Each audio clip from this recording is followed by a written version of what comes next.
heureuse de vous retrouver pour ce nouveau numéro de l'Invité du jour. Elle fait partie de ces associations gabonaises qui se battent pour mieux appréhender l'autisme et autres troubles cognitifs. Elle regroupe en son sein les parents et les enfants. Son nom, c'est Gravir les montagnes. Je reçois Monsieur Romuald Nang Otogo, qui est président de cette association. Bienvenue sur notre plateau. Merci. Je vous en prie. Alors, un nom rempli de symboles, Gravir les montagnes. Avant de vous poser la question qui est pourquoi ce choix, je vais vous demander comment est-ce qu'il est né justement ce projet. Alors, ce projet est né d'un ensemble des parents.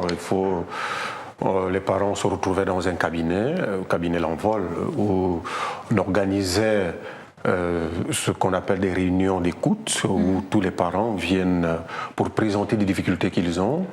Et au lieu que ça soit de manière dispersée, donc ensemble, on a eu l'idée de créer l'association Gravir les montagnes. Alors précisément, ça, vous faites des réunions entre parents ayant des enfants qui ont justement ces troubles. Tout à fait. C'est ça. Donc l'idée, c'était vraiment de pouvoir rassembler les parents, être ensemble avec des parents, parce que le but de Gravir les montagnes, c'est l'association des parents qui ont des enfants atteints de troubles cognitifs. Très bien. Donc il faut que les parents soient ensemble et ça permet de partager des expériences que chaque parent vit avec son enfant à la maison. Alors pourquoi Gravir les montagnes? Alors Gravir les montagnes, parce que une montagne, on peut penser qu'elle est difficile à gravir, mais elle n'est pas impossible. Elle n'est pas impossible lorsqu'on est ensemble? Quand on est ensemble, quand on a des difficultés avec les enfants et qu'on pense que c'est très compliqué, le fait qu'on soit ensemble nous pousse. Et je vais même vous faire une petite anecdote par rapport à Gravir les montagnes, qui au départ, nous pensions que c'est les parents qui doivent gravir les montagnes, mais au début de l'année, nous avons fait une messe d'ouverture à Sainte-Marie, et le prêtre nous a rappelé le contraire. Le prêtre nous a dit, au lieu de penser que ce sont des enfants qui doivent gravir les montagnes, c'est plutôt les enfants qui nous amènent, nous les parents, à gravir les montagnes. Parce que c'est merveilleux. C'est beau. Parce que justement, on peut penser que ces enfants-là qui souffrent de handicap ont peut-être pas de force, et c'est eux justement qui vous communiquent cette force-là pour les aider. Est-ce que ils ont même plus de force qu'on ne l'imaginait. Voilà, ils ont même plus de force. Ils ont même plus d'énergie qu'on ne l'imaginait. C'est justement avec leur force qu'ils nous transmettent. C'est cette force qui nous permet, justement, nous les parents, de gravir les montagnes. Parce qu'ils sont plus positifs. Et naturellement, et dès qu'on est déjà sur la montagne, qu'est-ce qu'on fait? On regarde là-bas, après on a facilement... Voilà. On tend facilement la main à prendre celui qui est en bas et le ramener pour qu'on soit ensemble. Tout à fait. Et si vous regardez le logo de Gravir les montagnes, c'est exactement ça. C'est exactement ça. Alors, votre quotidien, c'est le contact avec plusieurs cas, justement, de troubles cognitifs. Pouvez-vous nous présenter les types les plus fréquents? Alors les types les plus fréquents que je peux dire que les gens connaissent, pas connaître forcément parce qu'ils vivent ça, mais connaître parce que on en parle tout le temps, c'est l'autisme.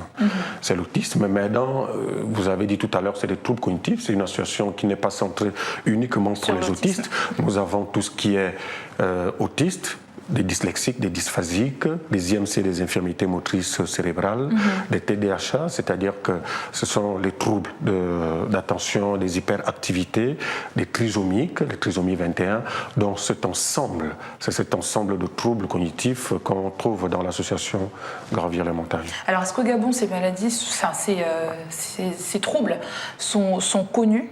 Et est-ce qu'ils sont pris en charge par la CNSS? La CNSS, la CNAMGS, prise en charge. Il y a certains cabinets qui sont agréés par la CNAMGS, mais la difficulté derrière n'est pas une prise en charge totale comme on le voudrait, comme une association voudrait que ça soit pris en charge ailleurs. Quand les enfants sont suivis dans les cabinets, parce qu'il faut vous dire que ça coûte très cher, suivre les enfants chez les orthophonistes. Quand vous partez dans un cabinet privé, vous avez à peu près 20 000 par jour. Et en fonction du cas de l'enfant, on peut vous demander d'aller 2 fois par semaine. 2 fois par semaine, si vous multipliez 20 000 par jour, en un mois, ça fait beaucoup pour un parent qui n'a rien. Ailleurs, l'État va prendre une partie, et une partie peut être supportée par les parents. Mais sauf que la difficulté, quand on arrive dans des organismes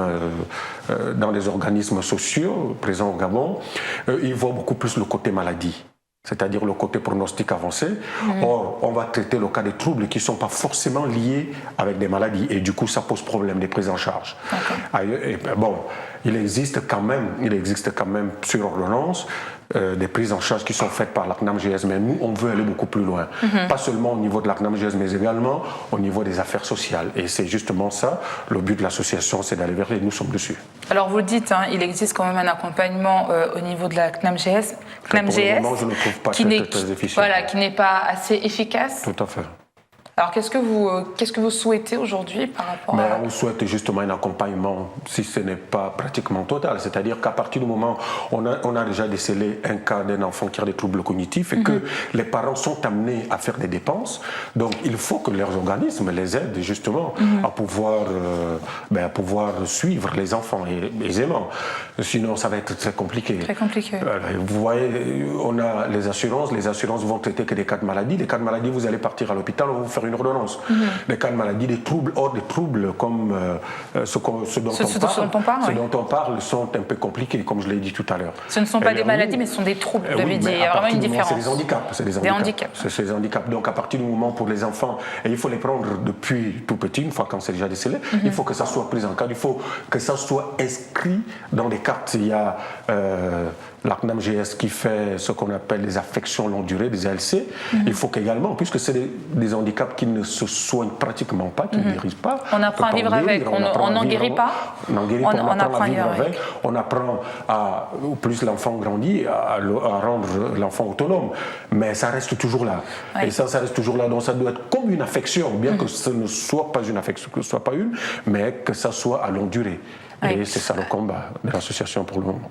Alors comment est-ce que les parents justement de ces enfants qui souffrent qui ont ces troubles cognitifs le vivent? Parce qu'on parle souvent des enfants, mais je pense pas suffisamment des parents qui eux doivent accompagner ces enfants. Alors c'est justement ça le but de l'association, parce que j'avoue que c'est assez compliqué. C'est assez compliqué parce que quand vous avez un cas à la maison, il y a des cas, ça dépend, il y a des cas qui sont assez compliqués qu'on a croisés, des enfants, le parent étant à la maison. Alors, s'il le vit seul, ça va être très compliqué. Et je vais plus loin parce qu'il y a des parents qui font du déni, qui refusent complètement. Il y a des parents qui enferment les enfants à la maison. Il y a des parents qui ont honte de se balader avec l'enfant parce qu'ils voient le regard des autres. Le regard externe. Et quand vous êtes ensemble, et que vous vous rendez compte qu'en fait, le cas que j'ai, ce n'est pas un cas isolé. Il y a d'autres parents qui ont ce cas, ça vous réconforte en fait. Vous vous dites, finalement, pourquoi je vais refuser, je suis avec les autres. Et c'est là où l'association intervient. Et l'association intervient justement dans ces cadres, parmi ces activités, de rassembler des parents, d'organiser un certain nombre d'activités qui permettent aussi bien les parents, et quand on organise nos activités, les enfants ne restent pas à la maison. Oui. Les enfants vous êtes avec les enfants. Sont toujours associés, comme par exemple, et Gabon 24 a été justement à couvert l'événement. En décembre, nous avons organisé l'arbre de Noël, qu'on a dénommé l'arbre de Noël autrement, qui nous a permis de rassembler les enfants de notre association et les enfants, si je peux le dire, dits normaux. Oui, d'accord. Qui sont dans de l'église évangélique du Gabon. Est-ce qu'on peut dire justement que les différentes étapes pour le parent, justement, qui a un enfant qui a ce handicap, c'est d'abord l'acceptation et la gestion au quotidien? Non, il faut d'abord, avant d'arriver là, il y a d'abord un préalable, parce que je remercie le fait de m'avoir invité, ça permet aux parents, également, quoi que je ne sois pas médecin, mais de comprendre des étapes. C'est-à-dire qu'à un certain âge, un enfant de 2 ans, un certain âge de 3 ans, on peut se dire que l'enfant, c'est normal qu'il puisse parler. Il y a d'abord trouble de langage, et puis il y a le comportement, le trouble de développement, comme les enfants autistes, qui se décèlent de beaucoup plus tôt, ça peut même à moins de 2 ans.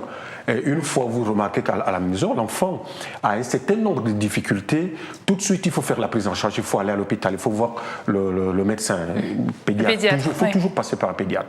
Et c'est le suivi médical qui permettra de déceler quelle est réellement la pathologie de l'enfant. Et c'est suite à cela, une fois que vous avez maintenant la compréhension, vous savez maintenant ce qu'a votre enfant, c'est à ce moment que le processus de suivi est maintenant enclenché. Or, si vous ne le faites pas dès le début, et vous laissez l'enfant, vous remarquez que l'enfant n'est pas comme d'autres enfants, mais vous laissez, et c'est après, quand vous vous rendez compte, souvent, ça devient très compliqué. Quelles sont les activités de votre association? On a pas mal d'activités. Là, par exemple, nous avons organisé, nous organisons tous les mois de décembre l'arbre de Noël. On organise, comme je l'ai dit tout à l'heure, ce qu'on appelle la réunion des parents, qui permet à chaque parent de venir dire ce qu'il constate. Même la petite information, aussi infime soit-elle, peut aider un autre parent qui est dans le même cas. Et nous organisons, qui est la plus grande manifestation de l'association, c'est des journées de sensibilisation qu'on fait chaque mois de mai. C'est une journée de sensibilisation faite passer dans les médias qui permet d'inviter des parents, d'inviter toute la population, pas seulement des parents qui ont ces cas, mais toute la population. Et là, c'est l'occasion également, parce qu'on fait venir des thérapeutes, des médecins qui, sur place, font des entretiens.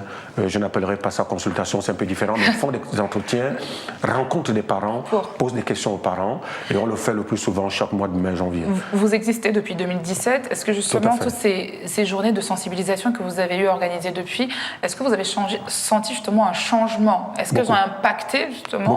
Beaucoup. Et ça, je peux faire un témoignage. Il y a beaucoup de parents qui à ce jour, s'identifient à travers l'association, parce que l'association leur a permis de se retrouver au milieu des autres, leur a permis d'accepter la pathologie qu'a leur enfant, leur a permis de comprendre les mécanismes de suivi et les a orientés de part et d'autre pour voir où est-ce qu'il faut aller, et ça a donné beaucoup de fruits. Et quand on parle du nombre qu'on était en 2017 à aujourd'hui, il y a une nette progression. Alors on arrive au terme de cette émission, mais je ne vais pas vous laisser partir sans vous demander d'adresser un mot justement à ces parents qui ont des enfants qui souffrent de ces handicaps-là, dont on a parlé dans cette émission. Quel mot vous avez à leur adresser justement aujourd'hui ? Alors aujourd'hui, ce que je peux dire aux parents, c'est que l'association Gravir les montagnes existe pour aider les parents, principalement pour aider les parents. Et quand un parent il est à la maison, qu'il a un cas à la maison, aussi bien dès la naissance, en dessous de 2 ans, un enfant qui est en dessous de 2 ans, que le parent n'hésite pas à voir les médecins. Mais pour un accompagnement, pour ne pas se sentir seul, ils peuvent contacter Gravir les montagnes, ils peuvent contacter l'association. Vous êtes présent sur Facebook ? Qui est présent sur Facebook. Il suffit d'aller sur Facebook et taper Gravir les montagnes. Ils auront toutes les informations de l'association, même au niveau des contacts, au niveau des sièges et tout le reste. Pour que les enfants ne restent pas à la maison, que les enfants ne se disent, que les parents plutôt ne restent pas à la maison, que les parents ne se disent pas que j'ai un enfant compliqué, que je ne peux pas me balader avec l'enfant, que je ne peux pas l'amener dehors. Non, chers parents. En tout cas, que les parents puissent s'ouvrir. Un enfant est un don de Dieu, il faut s'ouvrir, il faut amener l'enfant. Dieu vous l'a donné, c'est un don de Dieu, c'est une merveille. Il faut l'accepter et il faut joindre Gravir les montagnes parce que nous sommes ensemble. Très bien, merci beaucoup d'être passé sur notre plateau. C'est moi qui vous remercie. On souhaite beaucoup de succès à Gravir les montagnes. Merci. Et je souhaite toujours que Gabon 24 soit toujours avec nous. On sera toujours avec vous. Merci. Merci à vous, amis téléspectateurs, de nous avoir suivis sur Gabon 24. Retrouvez-nous sur nos réseaux sociaux, Facebook, Twitter et en direct sur YouTube. Quant à moi, je vous donne rendez-vous très vite avec un nouvel invité. Bonne suite de programme sur Gabon 24.